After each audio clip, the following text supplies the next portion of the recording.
Hello everyone, आप सभी का स्वागत है मेरे यूट्यूब चैनल में। देखो यार, आज हम बात करने जा रहे हैं सोराराई पोत्रू नाम की एक तमिल फिल्म की, जो जस्ट रिसेंटली अमेजॉन प्राइम में रिलीज़ हुई है। अगर आप इस फिल्म को एंजॉय करना चाहते हो तो उसके लिए आपको प्राइम मेंबरशिप लेनी पड़ेगी। इस फिल्म में मेन लीड में हम सूर्या सर को देखते हैं, जो साउथ इंडिया के एक बहुत बड़े सुपर हीरोज़ की लिस्ट में आते हैं, और उसके साथ परेश रावल का भी इसमें काफ़ी अच्छा रोल है। तो फिर अगर आप सभी इन दोनों की एक काफ़ी अच्छी केमिस्ट्री देखना चाहते हो तो ये फिल्म आप सभी को ज़रूर एंजॉय करनी चाहिए। एक्चुअली ये एक तरह की मास्टरपीस मोटिवेशनल फिल्म है, जो आप सभी को मोटिवेट करेगी बिजनेसमैन बनने के लिए। एक्चुअली ये फिल्म एयरप्लेन्स वगैरह के ऊपर है कि 2003 या फिर 2000 के वक्त में एयरप्लेन्स का जो टिकट दर था वो काफ़ी ज़्यादा होने की वजह से जो मिडिल क्लास लोग थे वो ज़्यादातर एरोप्लेन में सफ़र करना तय ही नहीं कर सकते थे। लेकिन कैसे इसकी कीमतें कम कर दी गई, और इसकी कीमतें कम करने की वजह से जितने भी मिडिल क्लास या फिर जो भी गरीब रेखा के नीचे वाले लोग थे, उन्होंने कैसे कम रेंज में यानी कम पैसे खर्च किए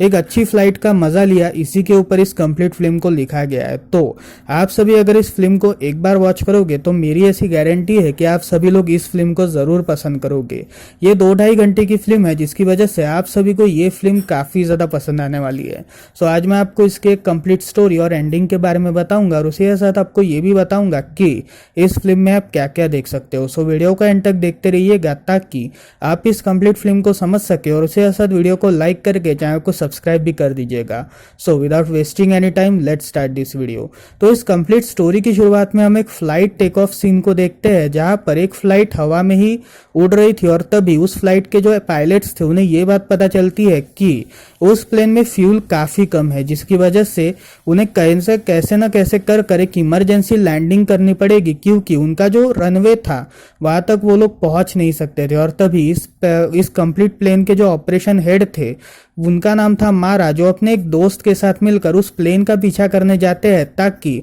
वो उस प्लेन के कंप्लीट डायनामिक्स को समझ सके। तो यहाँ पर उस प्लेन के जो पायलट्स थे वो पास के ही एक मिलिट्री ग्राउंड में इस प्लेन को उतारने की कोशिश कर रहे थे, और तब वो मिलिट्री ऑफिशियल से कम्युनिकेट कर रहे थे कि क्या हम इस प्लेन को उतार सकते हैं क्या, जहां पर उन मिलिट्री ऑफिशियल्स का ये कहना था कि आप इस प्लेन को यहाँ पर नहीं उतार सकते, जिसकी वजह से आप सभी को कौन सी दूसरी जगह जानी ही पड़ेगी। लेकिन तब तक फ्यूल काफी ज्यादा कम था, जिसकी वजह से मारा जो था वो वहां के पायलट्स को ये इंस्ट्रक्शंस देता है कि जितना जल्दी हो सके इसे मिलिट्री ग्राउंड पर ही उतारो। और तब उस प्लेन के जो पायलट्स थे वो सभी लोग उस मिलिट्री ग्राउंड पर इस प्लेन को टेक ऑफ करते हैं, जिसके बाद पुलिस उन्हें वहां पर इलीगल लैंडिंग की वजह से अरेस्ट कर लेती है। अब यहीं से ही कहानी फ्लैशबैक में जाती है, जहां पर हम ये देखते हैं कि मारा जो था वो एक तरह के गांव से बिलोंग करता था, और तब उसकी शादी की तैयारियां चल रही थी, जहां पर उसे देखने के लिए सुंदरा नाम की एक लड़की आई थी। अब यहाँ पर सुंदरा जो थी उसे खुद की एक बेकरी खोलनी थी, लेकिन उन दिनों लड़कियों को ज्यादातर सपोर्ट ना मिलने की वजह से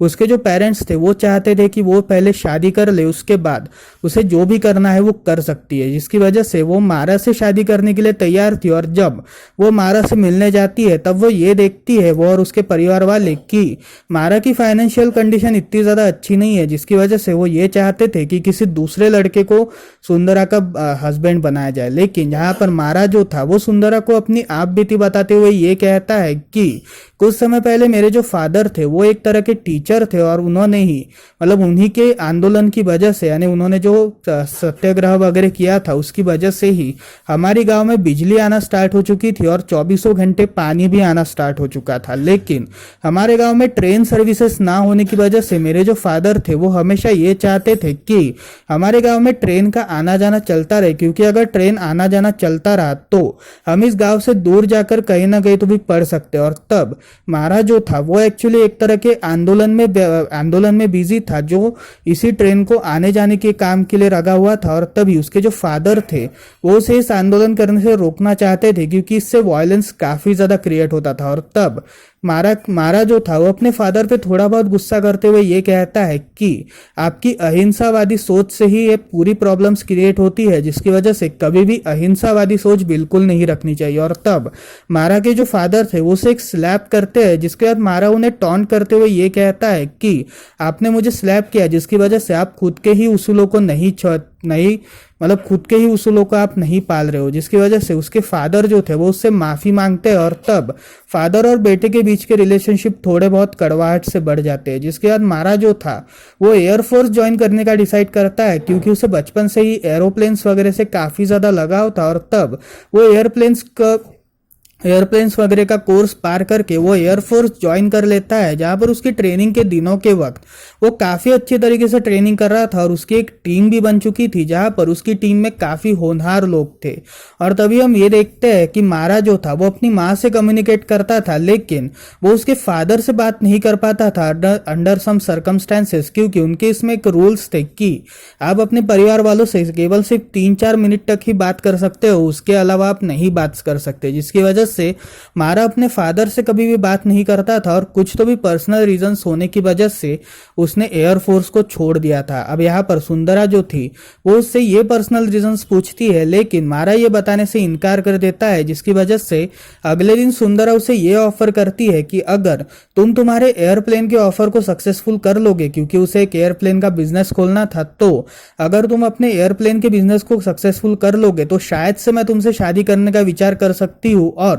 अगर मेरा बेकरी का बिजनेस सक्सेसफुल हुआ तो तुम उसमें अपना मालिकाना हक जताओगे। जिसकी वजह से मारा ने इस डील को एक्सेप्ट किया था और तब इन दोनों ने अपनी अपनी जर्नी स्टार्ट करी थी, जहां पर मारा जो था वो एक बहुत बड़ा बिजनेस मॉड्यूल लेकर आना चाहता था कि उन दिनों जो फ्लाइट्स के डेट्स थे वो काफी ज्यादा होने की वजह से ज्यादातर जो मिडिल क्लास लोग थे वो फ्लाइट्स वगैरह से जाना अफोर्ड ही नहीं कर सकते थे, लेकिन फ्लाइट जो थे वो काफी ज्यादा आसान थे, क्योंकि फ्लाइट से जाना एक ऐसी चीज थी जिसमें काफी जल्दी से जल्दी हम कौन से भी दूर से दूर दराज के इलाकों तक काफी जल्दी से जल्दी पहुंच सकते हैं एज कम्पेयर टू ट्रेन, क्योंकि ट्रेन में कम से कम काफी दिन का समय लगता है एक जगह से दूसरे जगह जाने के लिए, और अगर फ्लाइट का यूज किया जाए तो फ्लाइट काफी स्पीडली चलती है, जिसकी वजह से उस जगह पे हम काफी कम टाइम पे पहुंच सकते हैं। और तब फ्लाइट के राजा के नाम पर गोस्वामी इस बट बहुत बड़े बिजनेसमैन का वर्चस्व था। जैसे आज के समय में जो एरोप्लेन कंपनीज है, वैसे ही उस समय में गोस्वामी का एक बहुत बड़ा बिजनेस मॉड्यूल था जो एरोप्लेन ही के ही बिजनेस मॉड्यूल पे काम कर रहा था, जिसकी वजह से मारा जो था वो उनके एक लेडी से, जो एक्चुअली एक तरह की आरजे और उसी के साथ साथ गोस्वामी की एक बहुत अच्छी कलीग थी, उसके साथ मिलकर ये डिसाइड करता है कि वो उसे एक बिजनेस मॉड्यूल समझाएगा। और तब जिस फ्लाइट में गोस्वामी जाता है उसी फ्लाइट में मारा भी पहुंचता है, और तब वो गोस्वामी से कुछ बिजनेस मीटिंग्स वगैरह करना चाहता था उसी फ्लाइट में, जहां पर गोस्वामी उसे थोड़ा सुनता है और तब मारा जो था वो उसे ये कहता है कि अगर हम सभी ने इस फ्लाइट के टिकट को कम कर दिया तो काफी ज्यादा अच्छा होगा। और तब गोस्वामी जो था वो उसके इस बिजनेस में इंटरेस्टेड तो था, लेकिन वो उस पर इन्वेस्ट नहीं करना चाहता था, क्योंकि वो एक गांव से बिलोंग करता था और एक गांव से बिलोंग करने वाले लड़के के ऊपर कैसे इन्वेस्टमेंट कर सकते हैं, जिसकी वजह से वो उसके बिजनेस प्लान को रिफ्यूज कर देता है। लेकिन उसी फ्लाइट में एक और बिजनेसमैन बैठा था जो मारा के इस ऑफर से इंटरेस्टेड था, और तब वो ये डिसाइड करता है कि वो उसके इस बिजनेस प्लान पर इन्वेस्ट करेगा, जिसकी वजह से मारा जो था वो काफी ज्यादा खुश हो चुका था और तब वो सबको ये बातें बता देता है। लेकिन उसे एविएशन के जो मैनेजर्स थे उन सभी से परमिशन लेनी थी और गवर्नमेंट ऑफ इंडिया से भी उसे परमिशन लेनी थी, जिसकी वजह से वो दिन भर गवर्नमेंट ऑफिसों के चक्करे काट रहा था। लेकिन इस कंप्लीट चक्करों में कम से कम 3 साल की अवधि बीत चुकी थी, लेकिन अभी तक उसकी रिक्वेस्ट पास ही नहीं हुई थी। और जब एक दिन वो सुंदरा से मिलता है, तब सुंदरा ने एक बहुत बड़ा बेकरी खोल रखा था, जिसके बाद सुंदरा जो थी वो मारा से ये पूछती है कि क्या तुमने क्या क्या हासिल किया, जहां पर मारा उसे ये कहता है कि हम सभी को इन्वेस्टर तो मिल चुका है, लेकिन अभी फिलहाल एरोप्लेन वगैरह के काम चल रहे हैं, जिसकी वजह से मेरा एयरबेस जो है वो जल्दी से जल्दी खड़ा हो ही जाएगा। जहां पर सुंदरा जो थी वो उससे शादी करने के लिए मान लेती है और तब ये दोनों शादी कर लेते हैं। जिसके बाद हम सभी लोग ये देखते हैं कि मारा जो था वो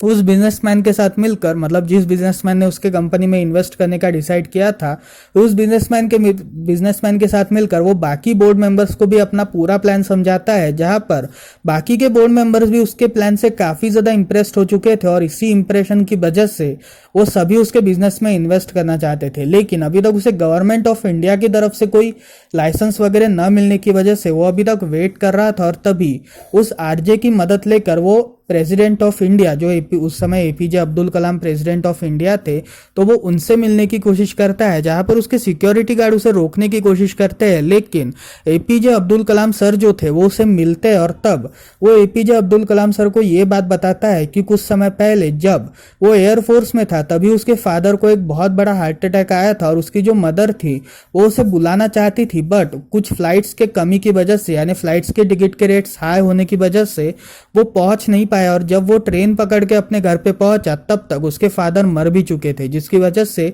वो काफी ज्यादा दुखी हुआ था। और तब उनकी जो मदर थी वो मारा से काफी ज्यादा नाराज थी, क्योंकि उन्हें ऐसा लगता था कि शायद मारा उनसे काफी ज्यादा नफरत करता है उस आंदोलन के हादसे के बाद। लेकिन मारा अपनी मजबूरी से वहां पे पहुंच नहीं सका था, जिसकी वजह से उस दिन उसके दिमाग में ये प्लान आया था कि अगर ऐसे ही प्रॉब्लम्स चलती रही तो बाद में चलकर कोई भी फ्लाइट हायर नहीं कर पाएगा, जिसकी वजह से वो फ्लाइट के कीमतों को कम करना चाहता था, ताकि इन कीमतों को कम करने के बाद वो इस कंप्लीट फ्लाइटों को उड़ा सके, और इन कंप्लीट फ्लाइट्स को उड़ाने के बाद वो इस मतलब जो भी लोग इससे लाभ लेना चाहते हैं, मिडिल क्लास लोग जो फ्लाइट के सपने देखते हैं, वो इस फ्लाइट को पकड़ सके। और तब एपीजे सर को ये प्लान काफी ज्यादा अच्छा लगा था, जिसकी वजह से उन्होंने एक बहुत अच्छा रेफरेंस लेटर उसके लिए तैयार किया, और तब गवर्नमेंट ऑफ इंडिया के जो ऑफिशियल्स थे उन्होंने उसे लाइसेंस भी प्रोवाइड किया, जिसके बाद उसने पायलट्स के रूप में, जहां पर गोस्वामी ने सारे पायलट्स को खरीद रखा था, उसने पायलट्स के रूप में कुछ रिटायर्ड आर्मी ऑफिशियल्स को बुलाया था, जहां पर उनकी पहली फ्लाइट टेक ऑफ ही करने वाली थी। लेकिन उस फ्लाइट में कोई भी बोर्ड ना करने की वजह से उसकी कंपनी को पहले ही दिन 50 लाख का घाटा हुआ था। जहां पर जब वो उस बिजनेसमैन से बात करता है तब वो बिजनेसमैन ये बताता है कि गोस्वामी ने ही इस कंप्लीट प्लान को किया था, क्योंकि गोस्वामी चाहता था कि वो तुम्हें पूरी तरीके से नीचे पटक सके। उसे भी तुम्हारा बिजनेस मॉडल काफी पसंद आया था, लेकिन उसने मेरे साथ मिलकर ये पूरा प्लान किया था, क्योंकि मेरी कंपनी का एक बहुत बड़ा इन्वेस्टमेंट गोस्वामी के कंपनी से आता है, जिसकी वजह से मैं तुम्हारे कंपनी में इन्वेस्ट करूं। ये सारी ट्रिक गोस्वामी की ही थी। और तब मारा जो था वो गोस्वामी के ऊपर काफी ज्यादा नाराज था, और वो उसे मारने के लिए जाता है, लेकिन तब तक उसके जो आदमी थे वही उसे मार डालते हैं। जिसके बाद हम ये देखते हैं कि मारा जो था वो पूरी तरीके से डीमोटिवेट हो चुका था, और तब उसकी जो वाइफ थी वो उसे वापस मोटिवेट करने के लिए उसे अपने बेकरी के कुछ ऑफिशियल्स कागज देती है, जहां पर वो ये कहती है कि इस बेकरी का काम भले ही मैं संभालती हूँ, लेकिन इस बेकरी के एक्चुअल मालिक तुम हो, और वैसे ही हम शायद से प्लेन के भी बारे में करेंगे, जहां पर प्लेन को एक्चुअल में तुम चलाओगे, प्लेन की पूरी कंपनी तुम चलाओगे, लेकिन कंपनी का नाम मेरे ऊपर होगा। जिसके बाद वो सुंदरा के नाम की एक कंपनी को क्रिएट कर कुछ इंटरनेशनल बिजनेसमैन को अप्रोच करता है, जहां पर वो इंटरनेशनल बिजनेसमैन उसके लिए काफी अच्छी इन्वेस्टमेंट प्रोवाइड करते हैं। और तब गोस्वामी को भी ये बात पता चल चुकी थी, जिसकी वजह से वो उसके कंप्लीट बिजनेस मॉडल को चकनाचूर करना चाहता था, लेकिन वो चकनाचूर कर ही नहीं पा रहा था। और तब उसकी फ्लाइट पूरी बनके तैयार थी, जहां पर उसने पायलट्स के रूप में कुछ रिटायर्ड एयरफोर्स ऑफिशियल्स लिए थे, क्योंकि रिटायर्ड एयरफोर्स ऑफिशियल्स की जो एज थी वो मिनिमम 57 थी, और अगर एक रिटायर्ड पब्लिक पायलट की एज देखी जाए तो वो कम से कम 60 ईयर्स थी, जिसकी वजह से मारा जो था वो इन सभी को हायर कर सकता था। और तब उसने इन सभी को एज अ पायलट हायर किया था, जिसके बाद उनकी पहली फ्लाइट उड़ने वाली थी, लेकिन फ्यूल की कमी की वजह से इस फ्लाइट को जल्द ही इमरजेंसी लैंडिंग करवाएगी, जैसा कि आप सभी ने स्टार्टिंग में देखा ही होगा। तो उसी तरह से वही सीन वापस रिपीट होता है, जिसके बाद मारा और उसके जो पार्टनर्स थे उन सभी को अरेस्ट कर लिया गया था ड्यू टू एयरफोर्स के लैंड में ये पार्क होने की वजह से उनके ऊपर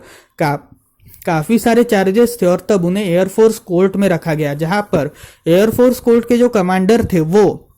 उनके ऊपर कोई भी आरोप खारिज कर देते हैं, और उसी के साथ साथ वो उनके ऊपर सिर्फ 25-30 हजार का फाइन लगवाते हैं। जिसके बाद वो मारा से ये कहते हैं कि तुम्हारा बिजनेस मॉडल काफी ज्यादा अच्छा है, और शायद से तुम्हारे इस बिजनेस मॉडल को काफी अच्छी ग्रोथ मिलने वाली है। जिसके बाद मारा जो था वो वापस अपने बिजनेस मॉडल को स्टार्ट करना ट्राई करता है, जहां पर वो कुछ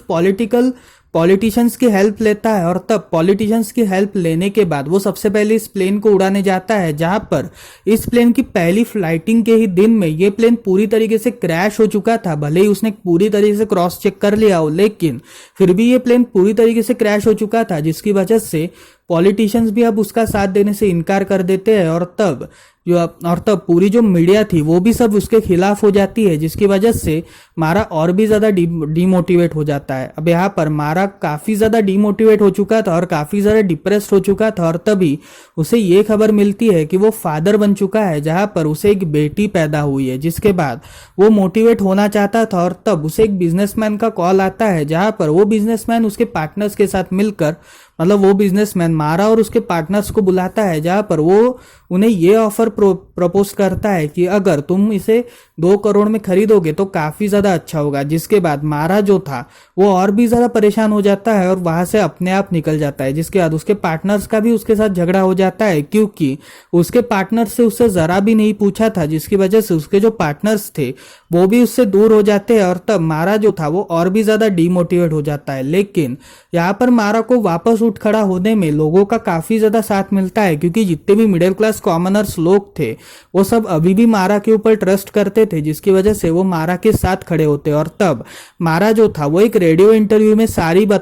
बातें बताता है कि एक्चुअली ये सब कुछ टेक्निकल इश्यूज की वजह से हुआ था, लेकिन उनका जो प्लेन है वो काफ़ी ज़्यादा मतलब काफ़ी ज़्यादा अच्छा है और उनके प्लेन में वापस उड़ा जा सकता है। जहाँ पर गोस्वामी भी मारा के खिलाफ एक इंटरव्यू देता है, जिसमें वो ये कहता है कि आखिर गरीब लोग टिकट्स को कैसे अरेंज कर पाएंगे, क्योंकि ये जो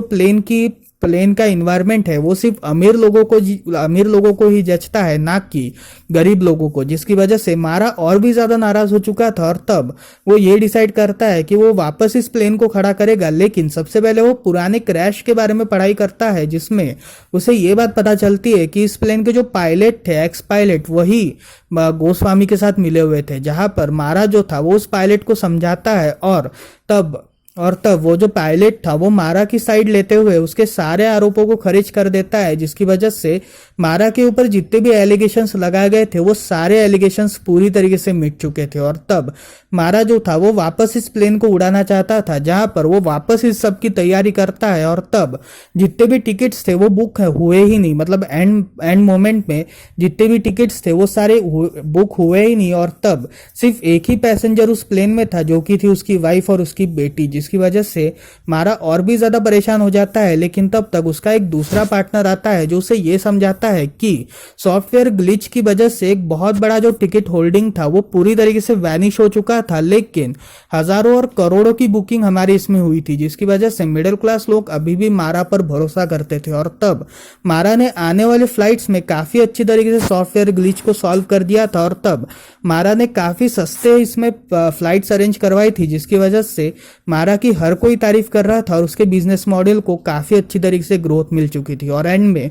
गोस्वामी जो था वो मारा को एक प्रपोज डील देता है कि हम सभी एक बिजनेस कर सकते हैं क्या, जहां पर मारा उसे ये कहता है कि तुम्हें मेरी अपॉइंटमेंट लेनी पड़ेगी, तब तक मैं तुमसे बिजनेस नहीं करूंगा। और यहीं पर ही ये कंप्लीट फिल्म खत्म होती है। तो फिर यार ये थी स्टोरी इस कंप्लीट फिल्म की। आपको कैसी लगी मुझे कमेंट सेक्शन में जरूर बताइएगा। सो मिलते हैं अगली वीडियो में, तब तक के लिए बाय बाय।